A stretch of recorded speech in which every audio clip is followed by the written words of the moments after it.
Me and Jessica had been together for about 4 years, engaged for 2. Everything seemed fine, or at least I thought it was. We had a wedding date set, deposits paid, the venue booked. I genuinely believed we were on the same page about our future. About 2 months ago, she told me she was planning a trip to Europe with her college friends. A once-in-a-lifetime trip, she called it.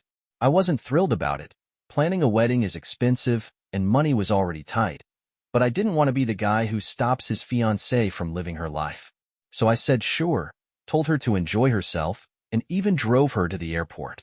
We were standing by the security line when she hit me with it. Out of nowhere, she said, "I think we need a break." Just like that. No conversation, no build-up, just 5 words that knocked the air out of me. I asked her what she meant, but she brushed it off, said we'd talk when she got back, and walked away. I stood there, stunned, watching her disappear into the crowd with her carry-on and a casual wave goodbye. On the drive home, I kept trying to rationalize it.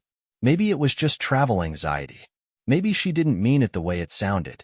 But when I got home and tried calling her, it went straight to voicemail. Texts? Left on read. By the next morning, I realized I'd been blocked. Everywhere. Calls, texts, Instagram, Facebook. She'd cut me off completely. I gave it a few days, thinking maybe she'd calm down and reach out. But nothing. Radio silence. I started spiraling, questioning every moment in our relationship, wondering how the hell we ended up here. But after 5 days of being stonewalled by someone I was supposed to marry, I hit my limit. I sat down, looked at our wedding plans, and started canceling everything. The venue, the florist, the catering. I pulled the plug on all of it. There was no way I was going to marry someone who thought it was okay to drop a break bomb on me in an airport and then disappear for weeks. The next thing I did was change the locks on my apartment. Jessica was supposed to move in after the wedding, but clearly, that wasn't happening anymore. I didn't tell anyone at first. I needed a few days to process it myself. But eventually, word started trickling out. My family started asking questions, and I gave them the short version. Jessica went to Europe, said we needed a break, and then ghosted me. Honestly, canceling the wedding felt like ripping off a Band-Aid. It hurt, but there was also this strange sense of relief. Like I'd taken back control of my life. I started focusing on myself, hitting the gym, spending more time with friends, and even looking into taking my own trip somewhere far away. If Jessica could run off to Europe and leave everything behind, why couldn't I do something for myself too? Weeks passed, and life started to feel normal again. Or as normal as it could, considering the circumstances. Then, one random Tuesday afternoon, my phone rang. It was a number I didn't recognize, but I answered it anyway. It was Jessica. Her voice was chipper, casual even, like we'd just spoken yesterday. She told me she was landing on Thursday morning, gave me her flight details, and said she couldn't wait to see me. I paused for a moment and said, "What does that have to do with me?" The silence on her end was beautiful. She stammered something about how we needed to talk, how things got out of hand, and how she missed me. I didn't let her finish. I told her I didn't owe her anything after the way she treated me and hung up. I blocked her number immediately after. Later that day, I decided it was time to make things official. We had a group chat with our close friends and family, mostly for wedding updates, and I sent a message, "Hey everyone, just letting you know the wedding is canceled, and so is our relationship. That's all I have to say about it." I thought that would be the end of it. I figured people would read the message, maybe send me a quick, "Sorry to hear that," and move on. Nope. My phone started blowing up within minutes. Everyone wanted to know what happened. Was I okay? What did Jessica do? Did we have a huge fight?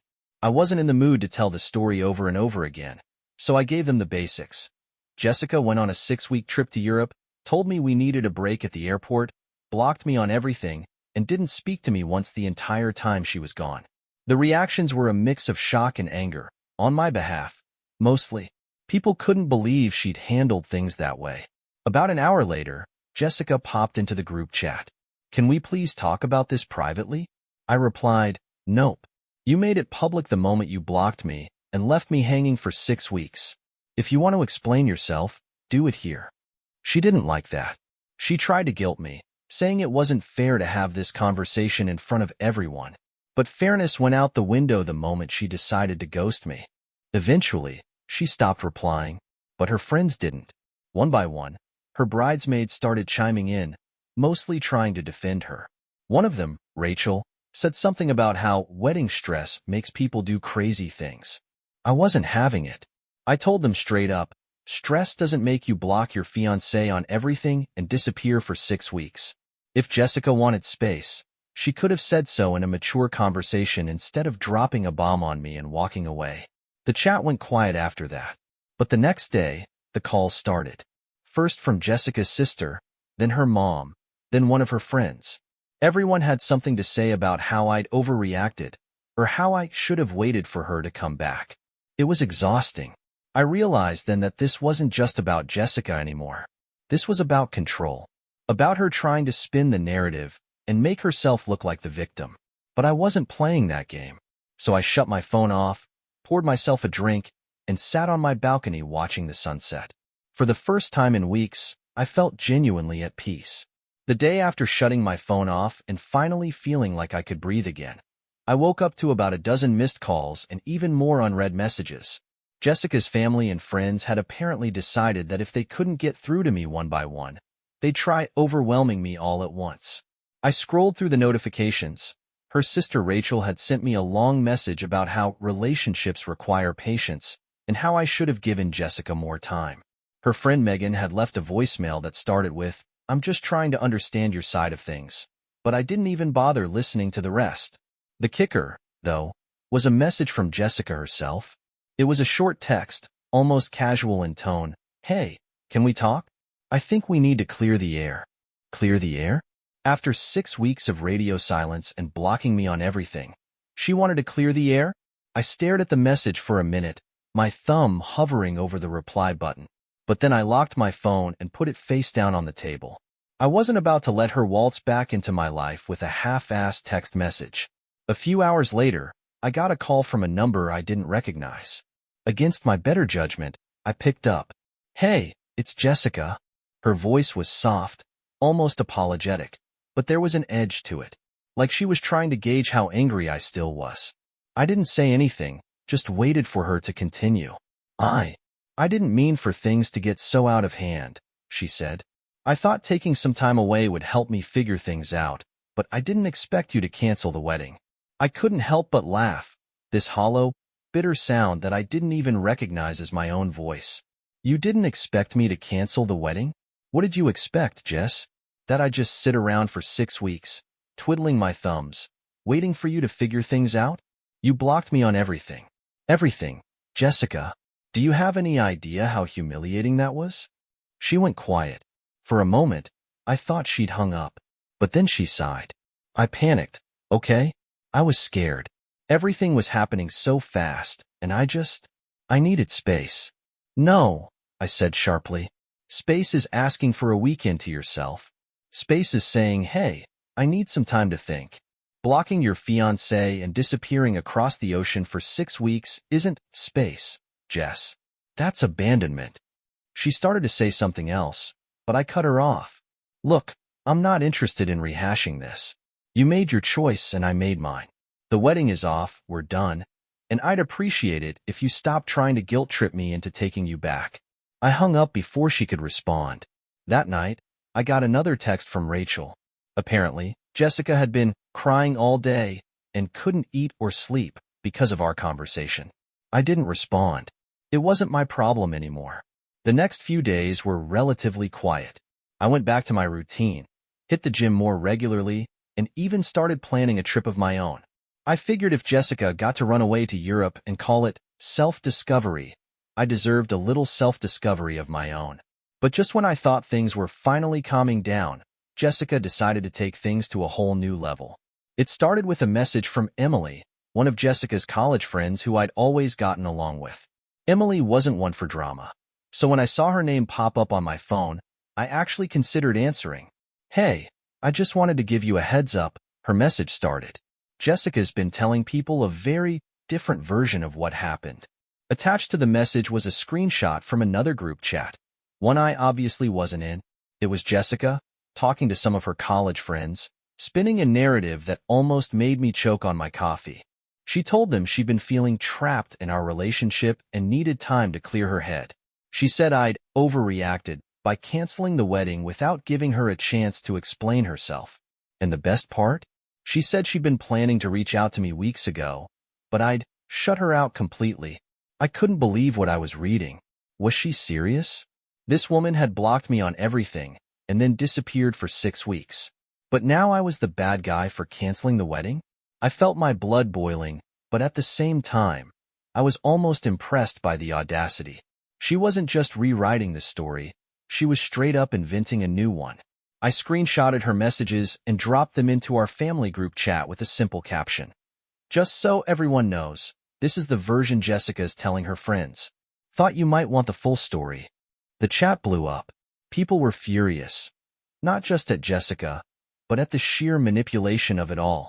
Even her own cousin chimed in, saying, "Wow, Jess, this is low." Jessica stayed silent in the group chat for hours, but eventually, she sent a single message. "Can we please talk privately?" I replied immediately. "No. You had 6 weeks to talk to me. You had 6 weeks to reach out, to apologize, to explain. You chose silence. Now you can live with the consequences." She didn't respond after that, but her friend Megan decided to jump in. "Maybe you're being a little harsh," Megan wrote. "Jessica's been under so much pressure, and wedding planning is really stressful. Sometimes people just need time." I didn't even hesitate before replying.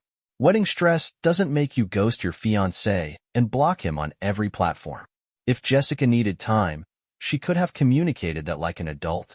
Instead, she cut me out completely and expected me to sit around and wait for her to maybe come back. That's not how relationships work. The chat went silent after that. Later that night, I got another text, this time from Jessica's mom. "Hi, sweetheart. I know things have been hard between you and Jess, but she's really been struggling. Maybe you could find it in your heart to sit down and talk things through." I stared at the message for a while before typing out my reply. "With all due respect, Mrs. Parker, Jessica had 6 weeks to talk things through.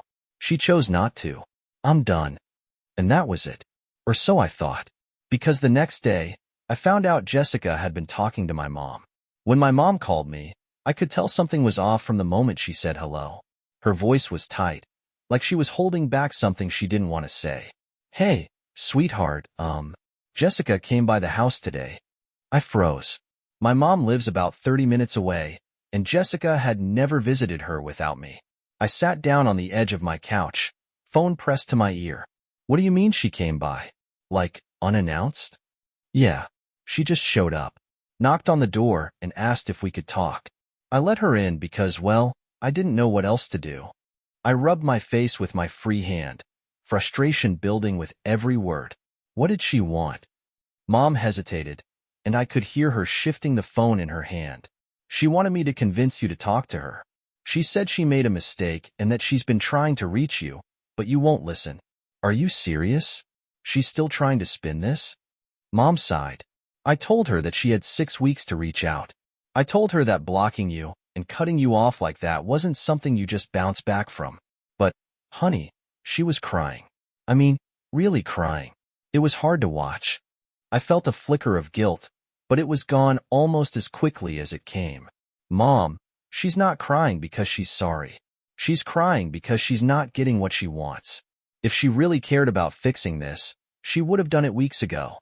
Not now, when everything's already burned to the ground." Mom didn't argue. "I know. I told her that too. I said you'd made your decision and that she needed to respect it." Eventually, she left. I thanked my mom for letting me know and hung up. My chest felt tight, and my mind was racing. Jessica showing up at my mom's house wasn't just desperate. It was crossing a line. She was dragging my family into her mess because she couldn't accept the consequences of her actions. I blocked her number again, just in case she'd found another way to contact me, and spent the rest of the day trying to shake off the anger bubbling under my skin. But of course, Jessica wasn't done yet. The next evening, I got a message from her dad, Richard. Now, let me tell you something about Richard. He's one of those old-school guys who thinks every problem can be solved with a firm handshake and a sit-down conversation. He's never been particularly warm to me, but he's always been civil. His message was short and to the point. We need to talk. Call me when you can. I didn't want to call him. I knew exactly how the conversation would go. He'd guilt me, talk about how marriage is about weathering storms, and tell me I was being stubborn. But against my better judgment, I called him back. He picked up on the second ring. Hey son, thanks for calling me back. Look, I'm not going to dance around this. I think you're making a mistake by cutting Jessica off like this. I clenched my jaw but stayed quiet. She's been a mess since she got back. Crying, not eating, not sleeping. She knows she screwed up, but she's trying to make it right. Don't you think you owe it to her, and to yourself, to at least sit down and hear her out? Richard, I said, my voice low and steady. Jessica had 6 weeks to think about this. 6 weeks where she could have reached out, explained herself, apologized, anything. Instead, she blocked me, partied her way across Europe, and acted like I didn't exist. Now that she's back and everything's fallen apart, suddenly she wants to talk? No, I'm not doing this. There was a long pause on the other end. I could hear him sigh. Marriage isn't easy, son. You can't just walk away when things get tough. This isn't marriage, Richard. This was supposed to be a partnership, built on trust and respect. Jessica shattered both of those when she walked away without a second thought. I'm not interested in rebuilding something with someone who thought ghosting me was an acceptable response to cold feet. Another pause. Then, quietly, he said, I hope you'll reconsider. I hung up without another word. The next day, I got an email from Jessica. An email? Who even uses email for stuff like this anymore? But curiosity got the better of me, and I opened it. It was long. Like, pages long. She started by saying she was sorry, how she realized she'd made a huge mistake, how she felt overwhelmed by the wedding planning, how she thought a break would give her clarity. She wrote about how scared she was of the commitment, how she panicked, and how blocking me wasn't supposed to be permanent. But then the email took a turn. She started talking about the wedding deposits, how we'd already spent so much money, and how it was such a waste to throw it all away. She suggested that maybe we could still get married, that maybe if we went to couples counseling, we could fix things. I felt sick reading it. It wasn't an apology. It wasn't accountability. It was damage control. Jessica wasn't sorry for what she'd done. She was sorry for the consequences. I closed the email without replying and blocked her address. But she still wasn't done. That weekend, one of my buddies, Aaron, invited me out for drinks. He'd been one of my groomsmen, and he'd been nothing but supportive through the whole mess. We were 2 beers in when he casually said, Hey, by the way, Jessica messaged me the other day. My stomach dropped. What did she say? She was asking about you. Wanted to know how you were doing, if you were still mad, if there was any chance you'd talk to her. What did you tell her? Aaron shrugged. I told her she had 6 weeks to talk to you, and she blew it. Told her you seemed like you were doing fine and that she needed to let it go. I nodded, relief washing over me. Thanks, man. But then Aaron said something that made my skin crawl. She also asked if I thought you were seeing someone else. What? Yeah, like, she was fishing for information, trying to figure out if you'd moved on already. At that moment, I realized Jessica wasn't just trying to fix things. She was trying to control them. She wanted to know if I was still hurting, if I was still waiting for her. She wanted to know if she still had a way back in. But she didn't. That night, I sat down with a whiskey and wrote out one final message to Jessica. Stop. Stop contacting me. Stop reaching out to my family. Stop messaging my friends. You made your choice when you walked away and cut me off. Now I'm making mine. Leave me alone. I hit send, blocked her number again, and turned my phone off. For the first time in weeks, I felt like I'd closed the door completely. But deep down, I knew Jessica wasn't the type to let things go quietly. A week went by, and for the first time in months, everything felt quiet, peaceful, even. No calls, no messages, no sudden appearances from Jessica's family or her friends trying to guilt me back into a relationship that was long dead. I let myself believe, just for a moment, that maybe she'd finally accepted it was over. But of course, that was wishful thinking. It was a Wednesday night, and I was halfway through a movie when my phone buzzed with a notification. A number I didn't recognize. I almost ignored it, but something told me to check. It was a text. Hey, it's Jessica. Please don't block me. I just want to talk. I stared at the screen, my stomach twisting into knots. How many times had we been here already? How many times had she found a new number, a new method, a new excuse to pull me back into her chaos? Against my better judgment, I replied. What do you want, Jessica? Her response came almost instantly. I just want to see you. Please. One conversation. That's all I'm asking for. I didn't respond. I wasn't about to fall into the same trap again. The next day, I got a call from my building's front desk. Apparently, Jessica had shown up at my apartment complex. She wasn't causing a scene, but she was refusing to leave until she spoke to me. I felt this surge of anger bubble up inside me.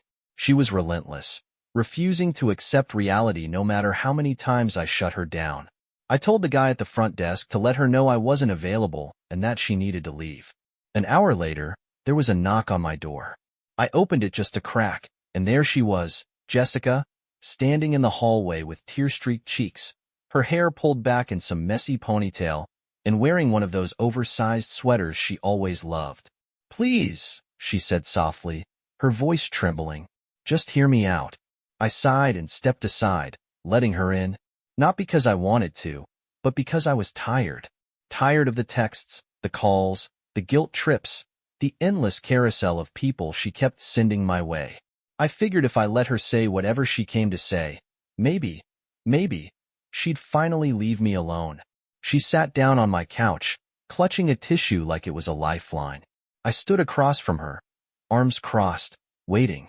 I messed up, she said, her voice cracking. I know I messed up. I was scared, okay? The wedding, the future, everything. It felt so overwhelming, and I ran away. I didn't say anything. I just stared at her. I thought the trip would help clear my head. I thought maybe if I had some space, I'd figure out what I wanted. But then I blocked you, and it got out of control. I didn't know how to fix it, so I stayed quiet. Her words hung in the air between us, but they felt hollow. You didn't stay quiet, Jessica. You stayed gone, I said. You didn't just ask for space. You cut me out entirely. Do you have any idea what those 6 weeks were like for me? Do you know how humiliating it was to have to tell our families and friends that the wedding was canceled because my fiancé disappeared without a word? She flinched, but I wasn't done. And then you came back and acted like I was the one who overreacted. Like canceling the wedding was some impulsive decision I made while you were off, finding yourself in Europe. And now, after everything, you're here. Why, Jessica? What do you actually want from me? She was silent for a moment, her gaze fixed on the floor. Then she said, almost in a whisper, I want us to try again. I let out a sharp breath and shook my head. No, absolutely not. Her head snapped up, eyes wide. Why not? We were happy once. We can fix this. We can go to therapy. We can? No, Jessica. We can't fix this. Because I can't trust you. Trust is everything in a relationship, and you destroyed it. Every time I tried to reach out to you, every time I called, texted, checked social media, and found myself blocked, it was like another knife in the back. You can't just undo that with an apology and a few tears. She started crying again, but I didn't feel sorry for her anymore. Whatever sympathy I might have had been drained dry weeks ago. After a long pause, she nodded. Okay, I get it. I didn't say anything as she stood up and walked to the door. Right before leaving, she turned back one last time. I really did love you, you know? I didn't respond. I couldn't. When the door clicked shut behind her, I felt relief. It was over. Really over. Or so I thought. A few days later, I ran into Megan, Jessica's overly loyal friend, at a coffee shop near my place. I had my headphones in and was scrolling through my phone, but she spotted me anyway. Hey, can we talk for a second? She said, stepping up to my table. I considered saying no, but honestly, I was too tired to argue. I took out one earbud and gave her a look. What is it, Megan? She sat down across from me, uninvited. Look, I'm not here to pick sides. I think you should know that Jessica's really struggling. Like, she's not okay. She's been talking about you nonstop, and honestly, I'm kind of worried about her. I sighed. Megan, I don't know what you want me to do. Jessica made her choices. I'm not responsible for fixing her life just because she regrets those choices now. Megan hesitated, like she wanted to say something else, but instead, she just nodded. Okay, I get it. I just thought you should know. She left, and I sat there, staring into my half-empty coffee cup. That night, I got another email from Jessica. A single sentence this time. I left something at your place. Can I come by and get it? I replied, whatever it is, tell me, and I'll leave it at the front desk. She didn't respond. I checked my locks again that night, just in case.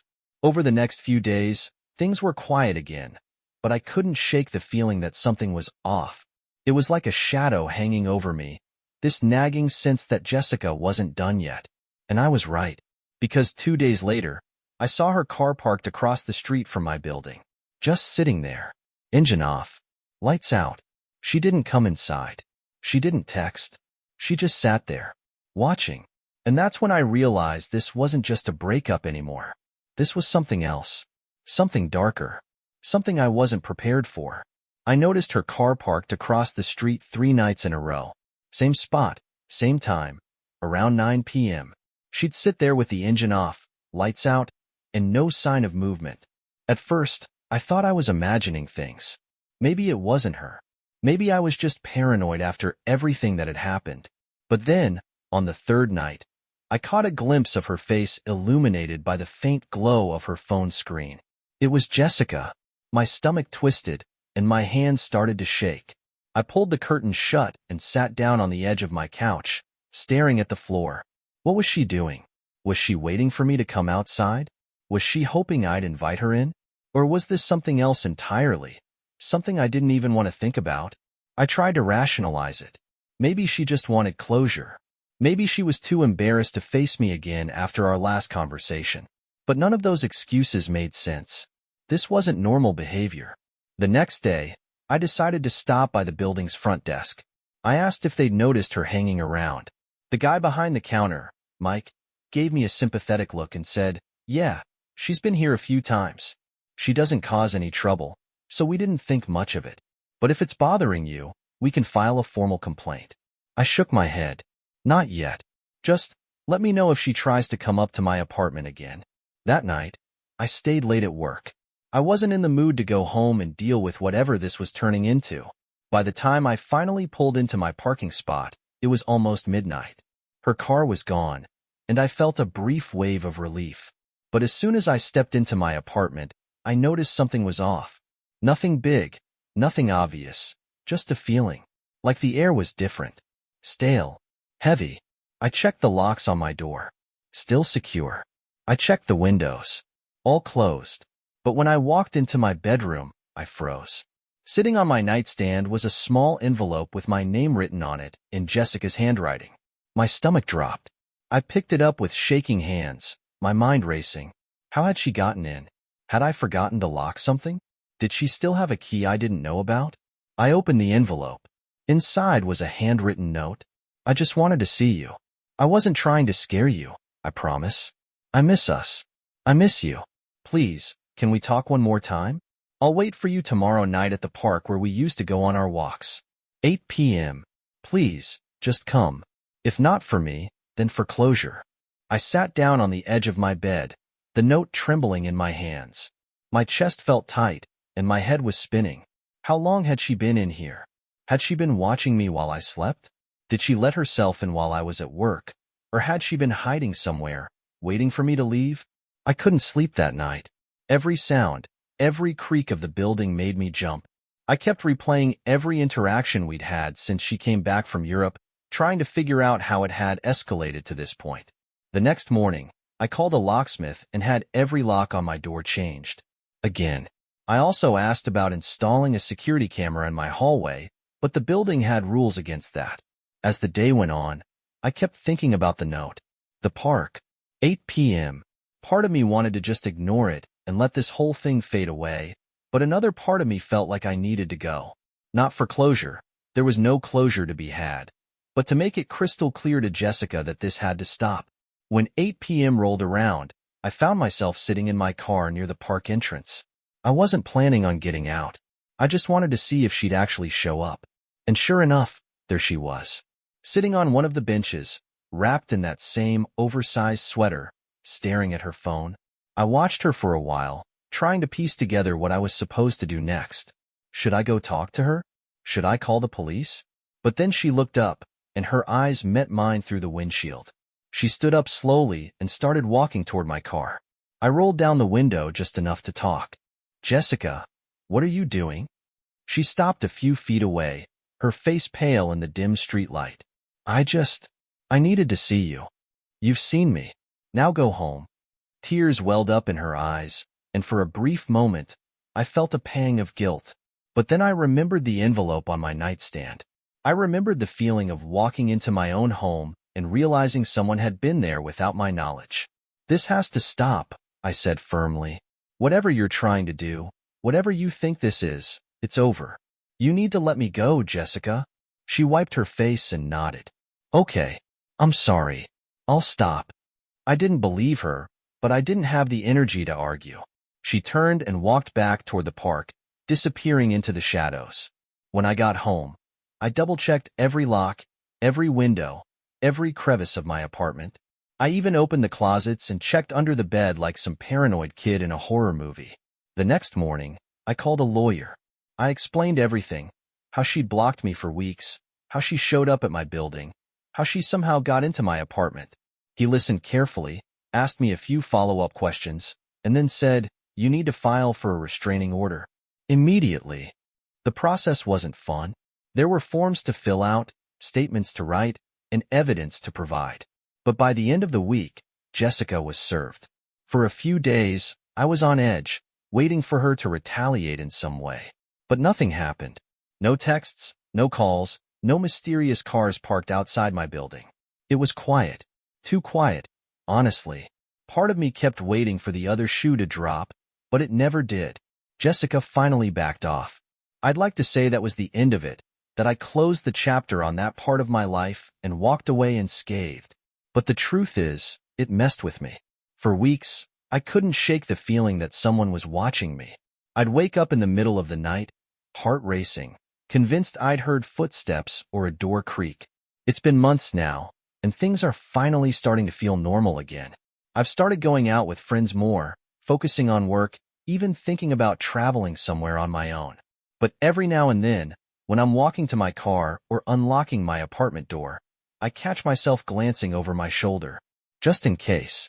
The silence that followed the restraining order felt unnatural, like the calm after a storm when you're not sure if it's really over or just a temporary pause before the sky splits open again. For weeks, I kept expecting something. Another text from a random number, a knock on my door, or to see her car parked across the street again. But nothing happened. At first, I didn't trust it. Every time I came home, I'd pause in the hallway before unlocking my door, listening for any sounds from inside. I'd double-check the locks before bed, make sure the windows were secured, and scan the parking lot every time I left my building.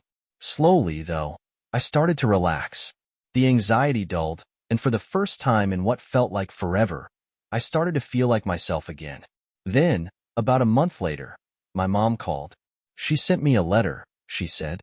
I felt the familiar tightness in my chest, that gut-deep dread I'd been trying to shake for weeks. What did it say? She was apologizing, I think. It was long, rambling. She said she's in therapy now, trying to work through everything. She said she realizes how much damage she caused. Did she mention me specifically? Yes. She said she's not going to contact you again, that she understands she crossed too many lines. I leaned back in my chair, staring at the ceiling. Part of me wanted to believe it. Part of me needed to believe it. But another part, the part that had lived through months of chaos and manipulation, couldn't fully trust her words. "Do you believe her?" I asked. My mom hesitated. "I think she means it right now. But you need to keep your guard up, sweetheart. Just because someone says they're sorry doesn't mean they won't do it again." She was right, of course. My mom always had a way of cutting through the noise and seeing things clearly. For a while, though, it seemed like Jessica really was gone. No more texts, no more emails, no more mysterious appearances. I started going out more, even went on a couple of casual dates, Not that I was ready for anything serious, but it felt good to just talk to someone without all the emotional baggage weighing me down. But then came the wedding refund. One afternoon, I got an email from the venue we'd booked for the wedding. They'd finally processed the last of our cancellations, and there was a partial refund available. It wasn't much, just a fraction of the deposit we'd put down, but it was something. The problem? The refund was under both our names. Jessica would need to sign off on it too. I debated for hours about how to handle it. Part of me wanted to just let the money go. It wasn't worth the hassle of opening that door again. But it was a decent chunk of cash, and honestly, I felt like I deserved it after everything I'd been through. So, against every instinct in my body, I sent her an email. Hey Jessica, the venue processed a refund, but they need both of us to sign off on it. If you're willing, let me know and we can figure out how to handle it. Thanks. She replied the same day. Hey, thanks for reaching out. I'll sign whatever's needed. Just send it over. Her response was short, professional even. No guilt trips, no emotional pleas. It felt normal. I forwarded her the necessary paperwork, and within 24 hours, she sent it back, signed and ready to go. That should have been the end of it. But of course it wasn't. A week later, I got another email from her. I just wanted to say thank you for being civil about the refund. I know I messed up, and I'm not trying to reopen old wounds, but I've been working on myself a lot lately. Therapy has been helping. I hope you're doing okay. I stared at the message for a long time. It felt different from her other attempts to reach out. Not manipulative, not desperate. Just sad. Genuine. Maybe. I didn't reply. There was nothing left to say. The refund came through a few days later, and I split the money down the middle and transferred her share to her bank account without another word. After that, silence. Real silence. No texts, no emails, no letters. It was over. But even when it was done, it wasn't really done. I'd catch myself second-guessing people, analyzing their words and actions, trying to figure out if they were about to pull the same kind of stunt Jessica had. Trust felt fragile, like a thin sheet of glass under my feet, ready to shatter at the slightest misstep. Months passed, and little by little, the weight lifted. The paranoia eased. I went back to doing things I enjoyed, spent more time with friends, and even took that solo trip I'd been thinking about. I flew to Costa Rica for a week, rented a little cabin near the beach, and let myself breathe. One night, sitting on the porch with a cold beer in my hand, I realized something. I was free. Really free. Jessica wasn't in my head anymore. Her actions weren't dictating my every move, and I wasn't living in fear of the next text or knock on the door. When I got back home, I decided to finally put it all to rest. I packed up everything that reminded me of her. Old photos, cards, the leftover wedding invitations we never sent out, and shoved them into a box. I didn't burn it or throw it away. I just put it in the back of my closet, where it could sit and gather dust. I know some people might think I overreacted by canceling the wedding so quickly, by cutting her out so decisively. But those people didn't live through it. They didn't sit alone for weeks, wondering why the person they loved had decided to disappear without a word. They didn't feel the humiliation of explaining to family and friends why the wedding they'd all been looking forward to was suddenly off. Jessica taught me a lot, in the end. She taught me that love isn't enough without trust. That communication isn't just important, it's everything. And most importantly, she taught me that sometimes, walking away isn't weakness. Sometimes, it's the strongest thing you can do. These days, I'm good. Really good. I've rebuilt my life, piece by piece, and I'm proud of the person I've become through it all. If Jessica ever thinks about me, and I'm sure she does from time to time, I hope she realizes that what happened wasn't just some wedding stress meltdown. It was a fundamental breakdown of trust, one that couldn't be patched up with an apology or a therapy session.